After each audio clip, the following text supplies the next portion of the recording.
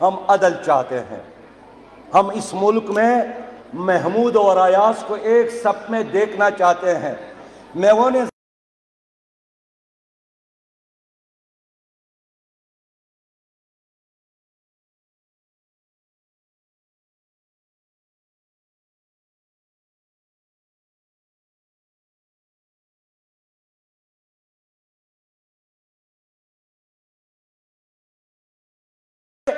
آپ نے گھر میں ان کو سزا دی، جبکہ عام لوگوں کو گرفتار کر کے اب چوک اور چوراہوں میں سزا دیتے ہیں۔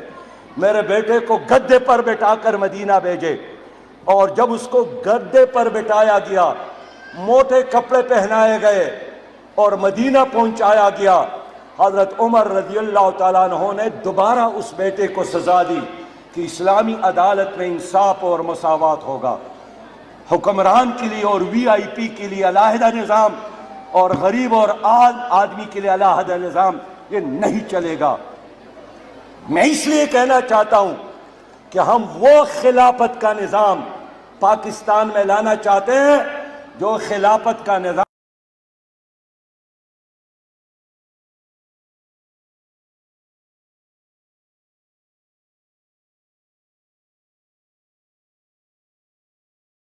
ہے۔ اگر آسمان، چاند، سورج، ماؤں بہنوں اور آپ بیٹیوں سے خوبصورت ہے، آپ ہمارا حال بھی ہے، آپ اس قوم کا مستقبل بھی ہے۔ آپ نے اسلامی انقلاب کا ایمبیسیڈر بننا ہے، آپ نے اسلامی نظام کا سفیر بننا ہے، آپ نے اپنے گھروں کو ظلم اور جبر اور جہالت کے ان اندھیروں کے خلاف استعمال کرنا ہے۔ آپ انشاءاللہ تعالی 2023 کے الیکشن میں ایک انقلابی کردار ادا کریں گے۔ آپ سے یہی توقع ہے کہ سکولز اور کالجز میں، یونیورسٹیوں میں جا کر آپ انقلاب کی نوید بن جائے۔ جماعت اسلامی کی حکومت آئے گی، ہم قانون بنائیں گے کہ انشاءاللہ وہ فرد اسمبلی میں نہیں جائے گا جو فرد اپنی بہن کو، اپنے بیٹی کو جائیداد میں حق نہ دے۔ الیکشن میں جانے سے قبل ان کو اپنی بہن اور اپنی بیٹی سے سرٹیفکیٹ لینا ہوگا کہ میں نے اپنی بیٹی کو حق دیا ہے، میں نے اپنے بہن کو حق دیا ہے، میں نے اپنے اہلیہ کو ان کا حق دیا ہے۔ ہماری حکومت آئے گی، ہم عورتوں اور بہنوں اور بچوں کے لیے تعلیم کو لازم قرار دیں گے، اور تعلیم حکومت دے گی۔ تعلیم دینا حکومت کا کام ہے۔ اس کے باوجود بھی اگر کسی باپ نے اپنے بیٹی کو تعلیم سے محروم رکھا، پھر اس کو جیل جانا پڑے گا، اس لیے کہ تعلیم ہر بچی کا حق ہے۔ ہم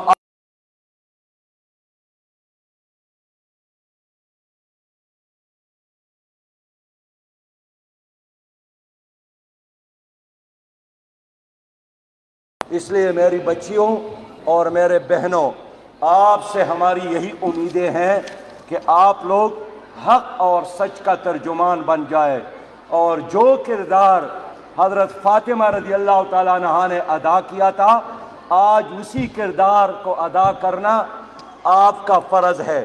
جو کردار کربلا کے میدان میں یزید کے مقابلے میں حضرت زینب نے ادا کیا تھا، آج وقت کے امام حسین کا ساتھ دے کر آپ نے حضرت زینب کے کردار کو ادا کرنا ہے۔